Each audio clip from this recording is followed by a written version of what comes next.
A avaliação ecocardiográfica da função diastólica do ventrículo esquerdo é parte essencial do exame de pacientes com sintomas de dispneia ou suspeita de insuficiência cardíaca. Como a disfunção diastólica está presente em muitas doenças cardiovasculares, os relatórios devem sempre que possível incluir comentários sobre a função diastólica e ou sobre as pressões de enchimento do ventrículo esquerdo.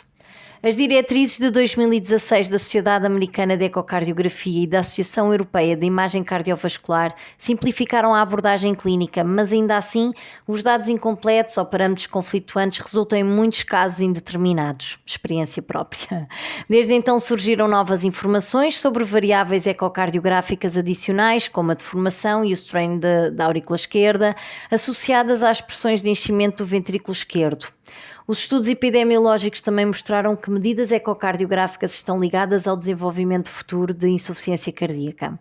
Por isso, esta atualização tem dois objetivos principais: fornecer uma abordagem mais atual para avaliar a função diastólica e estimar as pressões de enchimento do ventrículo esquerdo e orientar a aplicação da ecocardiografia em pacientes com insuficiência cardíaca com fração de ejeção preservada. O documento divide-se em três partes: orientação para a população geral, populações específicas que exigem abordagens diferentes e foco no diagnóstico de insuficiência cardíaca com fração de ejeção preservada. Também inclui recomendações para o uso de inteligência artificial na avaliação da função diastólica. Vamos avaliar cada parte em vídeos diferentes. A aplicação das diretrizes começa com a análise dos dados clínicos, como idade, frequência cardíaca, ritmo cardíaco, pressão arterial, achados ecocardiográficos bidimensionais e Doppler, sobre volumes, espessura do ventrículo esquerdo, a fração de ejeção, volume da aurícula esquerda e presença ou gravidade de doença da válvula mitral. Estas diretrizes baseiam-se em estudos com adultos em ambientes ambulatoriais e hospitalares agudos e não devem ser aplicadas em crianças grávidas sem complicações ou em contexto intraoperatório. É fundamental avaliar cuidadosamente a qualidade dos sinais bidimensionais, Doppler e Speckle Tracking, e entender as limitações de cada parâmetro, que também vamos falar. Se um sinal for de má qualidade, ele não deve ser usado para tirar conclusões sobre a função diastólica do ventrículo esquerdo. Além disso, um único parâmetro dentro da faixa normal para a idade não garante função diastólica normal. É essencial haver coerência entre os diversos parâmetros. O ecocardiografista deve ter compreensão sólida sobre a fisiologia de cada variável, saber quando um parâmetro pode ser menos confiável, dominar a técnica de aquisição e a correta análise dos dados. A avaliação invasiva da função diastólica do ventrículo esquerdo baseia-se na análise de dois parâmetros fundamentais que determinam a pressão do ventrículo esquerdo ao longo da diástole: a constante de relaxamento do ventrículo esquerdo, que reflete a velocidade com que o ventrículo esquerdo relaxa durante o tempo de relaxamento isovolumétrico, e a constante rigidez da câmara, que representa a rigidez do ventrículo esquerdo, calculada pela relação entre o volume telediastólico e a pressão telediastólica do ventrículo esquerdo.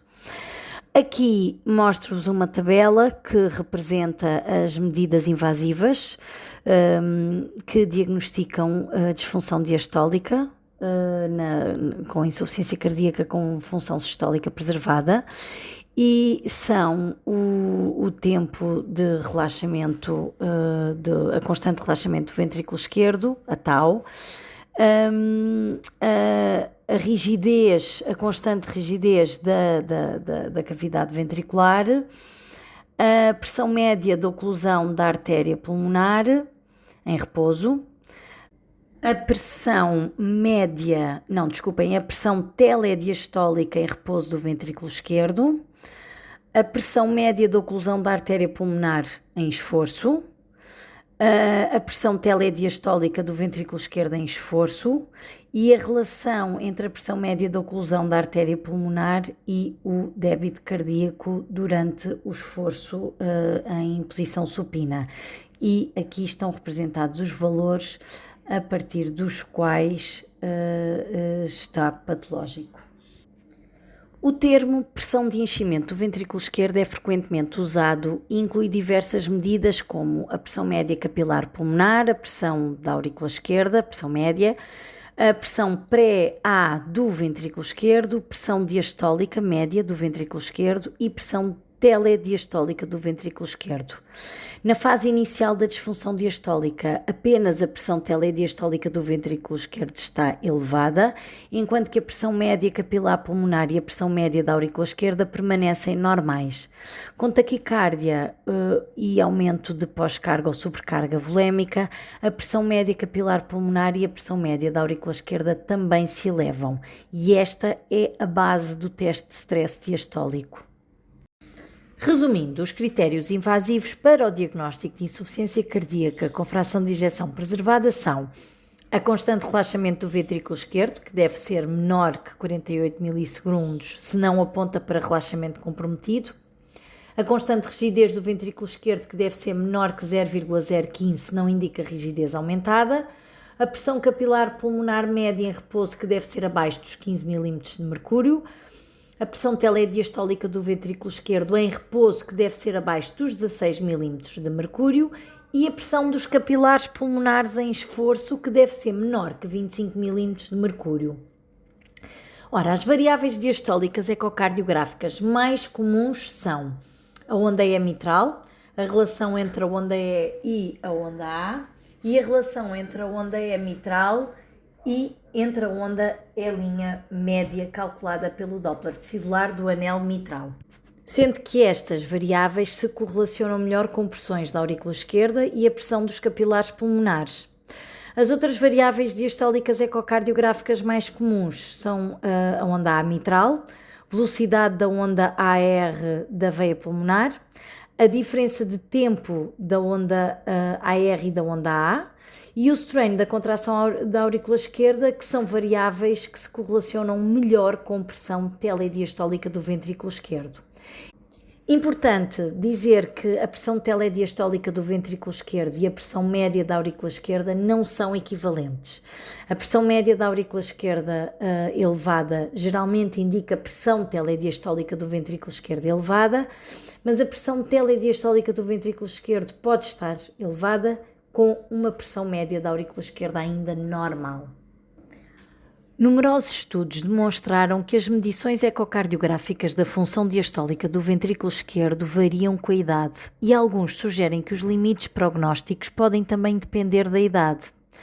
Os pontos principais: foram reunidos dados de grandes estudos populacionais com indivíduos livres de doenças ou fatores de risco cardiovascular, e para vários parâmetros diastólicos houve diferenças significativas relacionadas com a idade nas velocidades transmitrais E e A, na relação entre a onda E e a onda A, na velocidade E' do anel mitral, na relação E', na velocidade máxima da regurgitação tricúspide, no volume máximo indexado da aurícula esquerda e no strain de reservatório da aurícula esquerda. Outras variações que influenciam a medida dos parâmetros: o método de medição do volume da aurícula esquerda, se biplanar, se pelo cálculo área-comprimento, influenciou os valores normais, e para o strain da aurícula esquerda foram encontradas diferenças dependendo do software de speckle tracking usado. Uma dica que o artigo nos deixa é: para interpretarmos os valores medidos, devemos utilizar os valores de normalidade indexados à idade. Mas é importante lembrar que o envelhecimento pode afetar a função diastólica, e valores normais para a idade não significa necessariamente que são valores ótimos. Intervalos de referência e valores prognósticos. É importante perceber que, mesmo dentro dos limites da normalidade, podem ocorrer alterações diastólicas que tenham relevância prognóstica, ou seja, alterações que aumentam o risco de insuficiência cardíaca ou morte. No estudo da ARIC, Atherosclerotic Risk in Communities, com mais de 5.700 adultos com idade superior a 65 anos, foi observada maior incidência de insuficiência cardíaca ou morte em indivíduos com velocidade E' septal menor que 6 cm por segundo, apesar do limite inferior normal ser 4,6 cm por segundo, e velocidade E' lateral menor que 7 cm por segundo, quando o seu limite inferior normal é 5,2. Então, intervalos normais não equivalem necessariamente a valores ótimos, pois o envelhecimento por si só pode alterar a função diastólica. A razão é L' e o volume indexado da aurícula esquerda mostraram associações quase lineares com o risco de insuficiência cardíaca ou morte, ou seja, quanto maior é a relação L' e o volume indexado da aurícula esquerda, maior é o risco, sem um limiar definido que marque claramente o ponto de viragem no prognóstico. Alguns índices para avaliar as pressões diastólicas do ventrículo esquerdo não variam com a idade. Entre eles estão variações das velocidades do fluxo mitral durante a manobra da Valsalva, diferença entre a duração da onda AR, do fluxo retrógrado na veia pulmonar, e a onda A mitral, pressão sistólica da artéria pulmonar, ou PSAP, e presença de perfil trifásico de enchimento transmitral com onda L.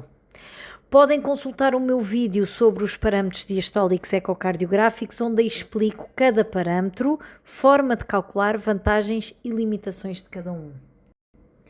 Em muitos pacientes com disfunção diastólica, observam-se alterações estruturais, como por exemplo o aumento da aurícula esquerda, em ausência da arritmia auricular crónica ou doença valvular mitral, é um marcador de elevação da pressão da aurícula esquerda.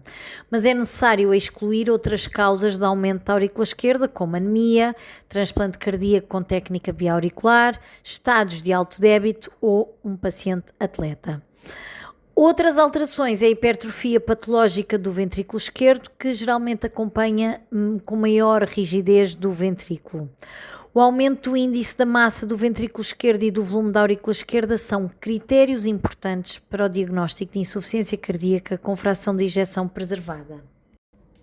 Embora o strain global longitudinal do ventrículo esquerdo não seja um índice direto de função diastólica, a sua redução é um critério importante na avaliação de insuficiência cardíaca com fração de ejeção preservada, pois em alguns pacientes com disfunção diastólica e fração de ejeção normal, inclusive com ou sem insuficiência cardíaca, a função longitudinal global do ventrículo esquerdo está reduzida, dando um strain global longitudinal reduzido.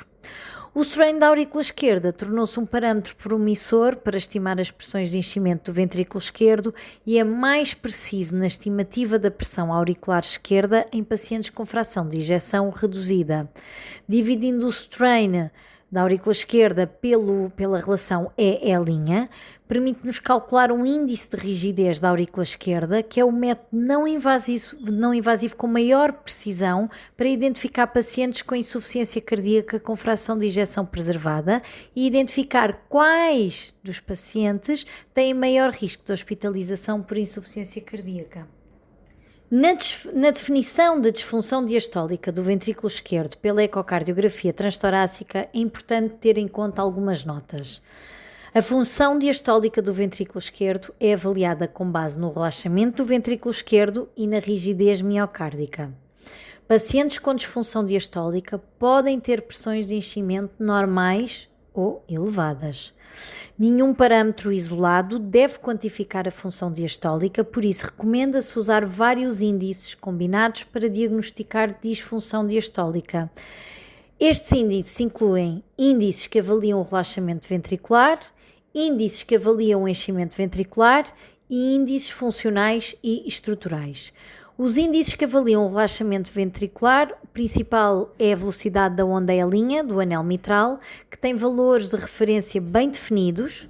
Uma onda E' septal menor que 6 cm por segundo ou uma onda E' lateral menor que 7 cm por segundo ou uma onda E' média septal lateral menor que 6,5 cm por segundo indicam relaxamento anormal independentemente da idade do paciente. Índices que avaliam o enchimento ventricular. A relação é A, se estiver reduzida indica relaxamento alterado, ou uma relação EA maior ou igual a 2, que indica pressão na aurícula esquerda elevada. Uma relação E' média maior que 14, e um strain da aurícula esquerda menor que 18%. Índices independentes da idade para pressão de enchimento incluem mudanças nas velocidades do fluxo mitral com a manobra de Valsalva e a diferença de duração entre as ondas AR, da veia pulmonar, e a onda A mitral. Relativamente aos índices funcionais e estruturais, temos o volume indexado da aurícula esquerda e o índice de massa do ventrículo esquerdo. Pacientes com disfunção diastólica e insuficiência cardíaca com fração de ejeção preservada frequentemente apresentam alterações na estrutura e função sistólica do ventrículo esquerdo, bem como no volume e função da aurícula esquerda. Para diagnosticar disfunção diastólica, seguimos uma avaliação em 2 passos. No primeiro passo, avaliamos a velocidade da onda E' do anel mitral, que é um marcador do relaxamento ventricular esquerdo. No segundo passo, avaliamos os marcadores de remodelagem da aurícula esquerda e do ventrículo esquerdo, bem como a presença de pressões de enchimento elevadas através dos seguintes parâmetros: relação E' média, strain da aurícula esquerda, relação EA mitral e o volume indexado da aurícula esquerda. Disfunção diastólica está presente se a onda E' estiver reduzida, ou seja, a onda E' septal menor ou igual a 6 cm por segundo, ou E' lateral menor ou igual a 7 cm por segundo, ou se a onda E' média for menor ou igual a 6,5 cm por segundo. E se houver pelo menos um marcador positivo no passo 2. Ou então temos disfunção diastólica se a onda E' estiver dentro dos parâmetros da normalidade, mas 2 ou mais marcadores do segundo passo estiverem presentes. Relativamente aos marcadores do passo 2, estes estão alterados quando a relação média E' for superior a 14, o strain da aurícula esquerda for menor ou igual a 18%, a relação EA mitral for menor ou igual a 0,8 ou maior ou igual a 2 e quando o volume indexado da aurícula esquerda for superior a 34 ml por metro quadrado. Outro achado que pode reforçar o diagnóstico é o aumento do índice de massa do ventrículo esquerdo, acima de 95 gramas por metro quadrado em mulheres ou acima de 115 gramas por metro quadrado em homens, desde que não se tratem de atletas. Assim, conseguimos integrar a análise do relaxamento ventricular, das pressões de enchimento e da remodelagem estrutural, chegando a um diagnóstico mais preciso e confiável. Mas atenção que o valor é linha, este deve ser sempre correlacionado com a idade, como podemos ver nesta tabela. O algoritmo utilizado para estimar a pressão arterial média em repouso. A ecocardiografia pode estimar a pressão na aurícula esquerda usando vários parâmetros. Durante o exame, é fundamental registar o ritmo, a frequência cardíaca e a pressão arterial do paciente, pois são fatores que afetam a função diastólica e os índices de Doppler usados. Não existe um método único que sirva para todas as situações clínicas. O algoritmo principal apresentado aplica-se a pacientes em ritmo sinusal. Depois, mais tarde, vamos falar como avaliar o algoritmo no caso de pacientes em ritmos diferentes.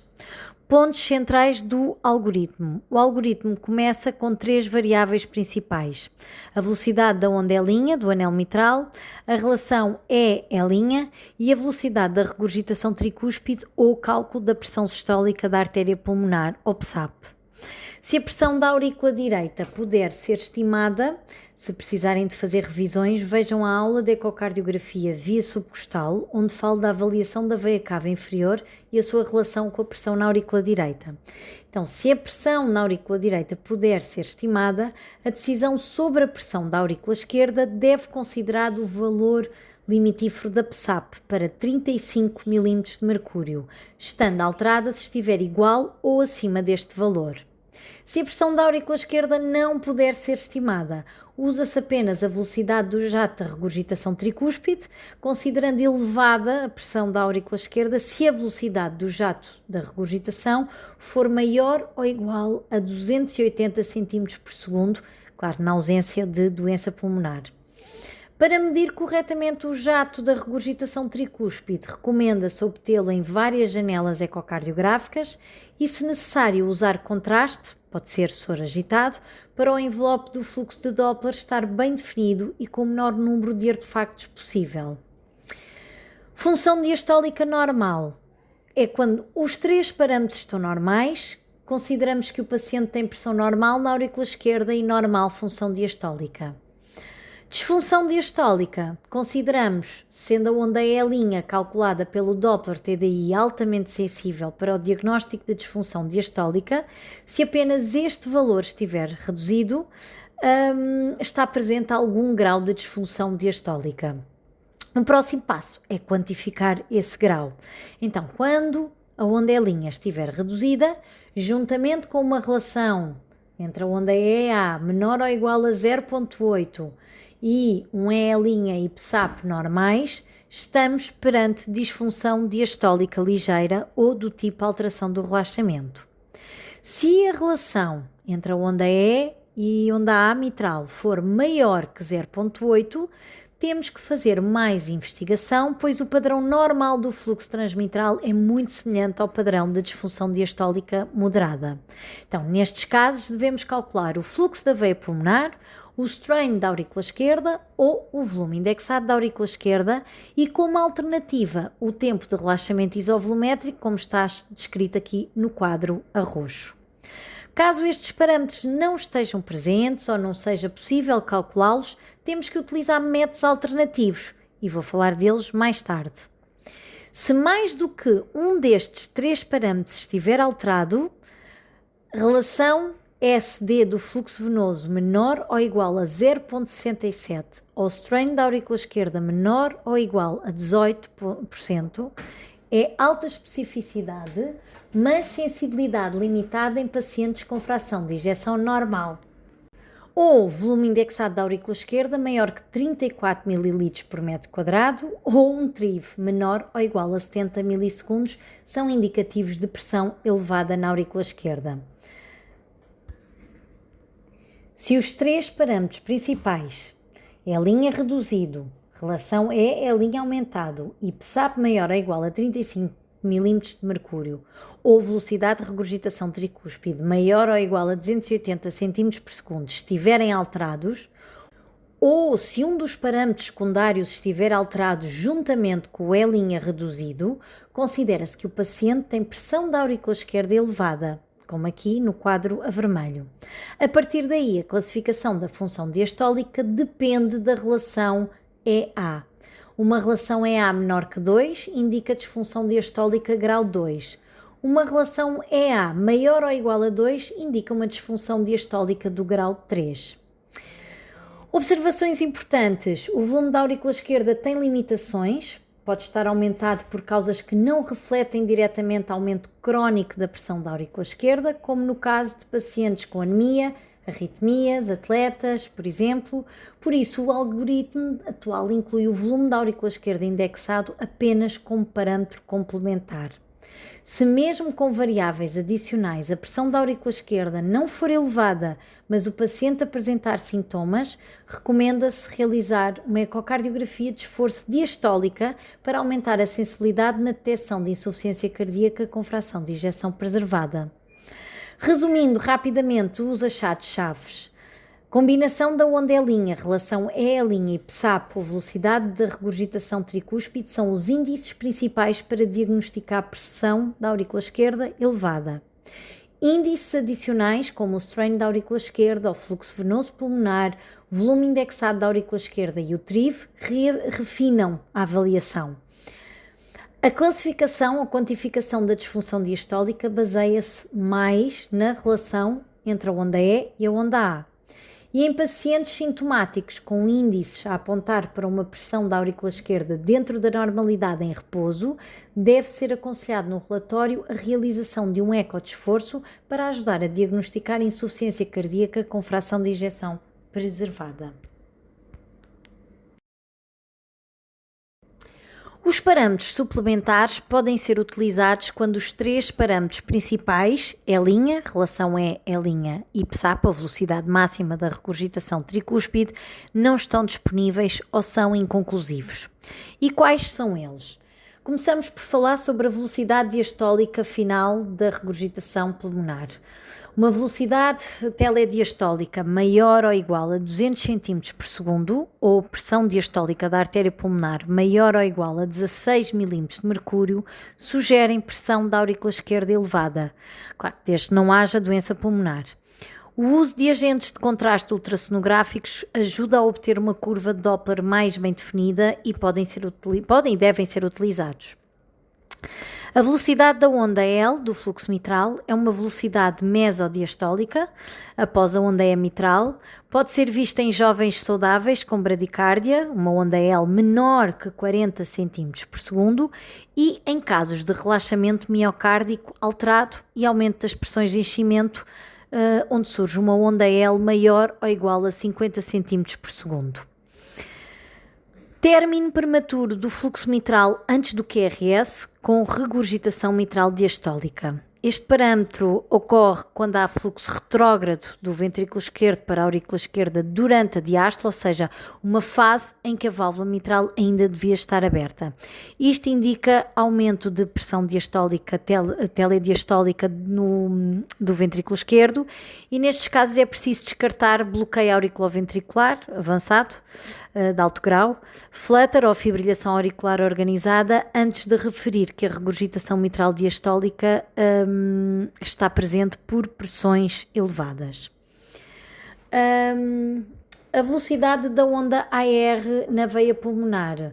Em estágios iniciais da disfunção diastólica, pode haver pressão telediastólica do ventrículo esquerdo elevada, mas a pressão média da aurícula esquerda ainda ser normal.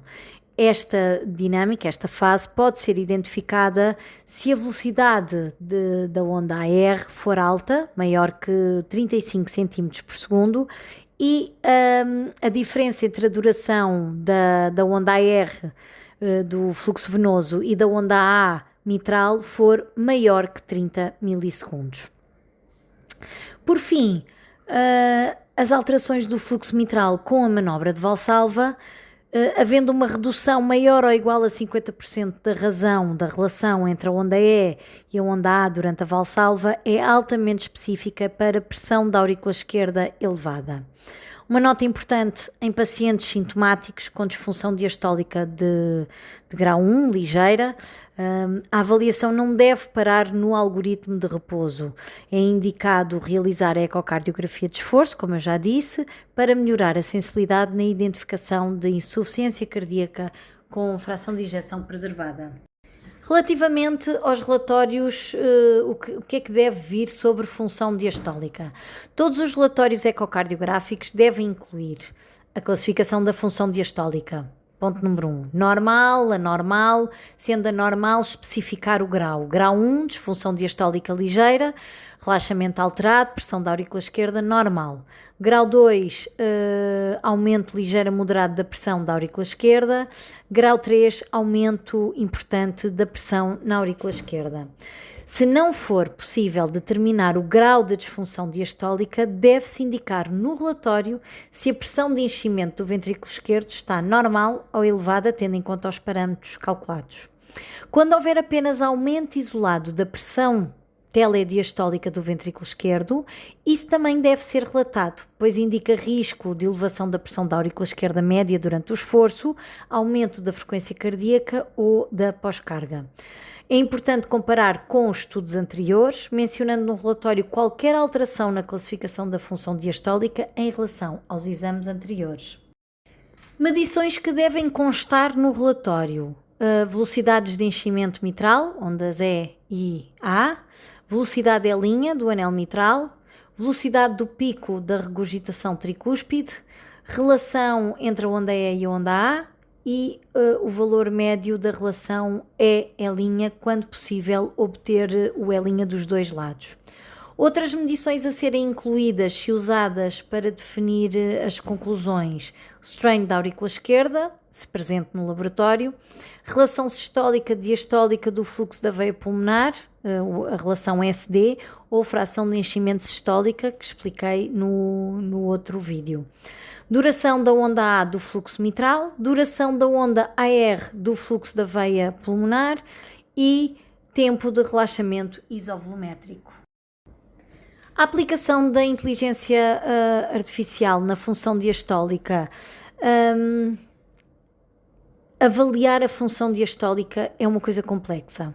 Exige medir vários parâmetros, integrar dados para classificar a gravidade. A inteligência artificial pode automatizar a medição dos parâmetros e a classificação da sua gravidade, tornando o processo mais rápido e consistente. Ora, o que é que já foi feito? Estudos demonstram algoritmos baseados em regras que classificam a função diastólica a partir de medições feitas por especialistas ou obtidas por modelos de machine learning.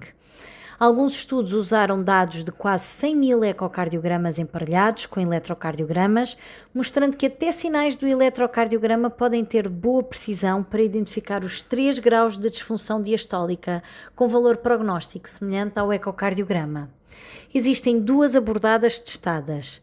A abordagem multiview, múltiplas janelas, em que os modelos de ML, que classificam automaticamente as janelas, fazem segmentação e inserem as medições num algoritmo de decisão baseado nas diretrizes de 2016. Para quem não sabe, modelos de ML ou Machine Learning em inteligência artificial é um ramo da inteligência artificial que permite que computadores aprendam padrões a partir de dados, através de algoritmos para reconhecer padrões, classificar ou prever resultados.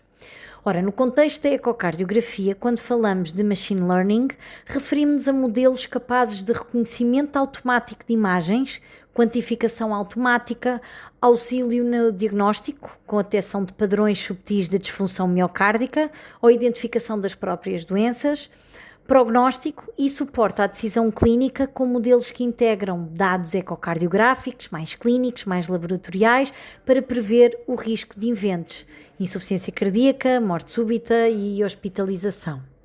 Outra abordagem testada foi a Single View, que treina modelos para combinar métricas da aurícula esquerda e do ventrículo esquerdo para classificar a função cardíaca, incluindo a função diastólica. Ora, a limitação mais gritante é o facto de que todas as abordagens usaram as diretrizes de 2016 como referência e muitos casos ainda ficam classificados como indeterminados. Função diastólica indeterminada. O que é que ainda falta? É necessário validação adicional, com dados invasivos, claro, e clínicos, para garantir aplicabilidade. A avaliação da função diastólica é assim algo complexo, que implica o cálculo de vários parâmetros e o conhecimento dos protocolos para avaliar cada um. Espero ter resumido bem e que tenha ficado perceptível o passo a passo na avaliação da função diastólica. Se precisarem de rever como calcular cada parâmetro diastólico, podem ver o vídeo anterior onde explico tudo. E já sabem, qualquer dúvida podem deixar nos comentários. Obrigada.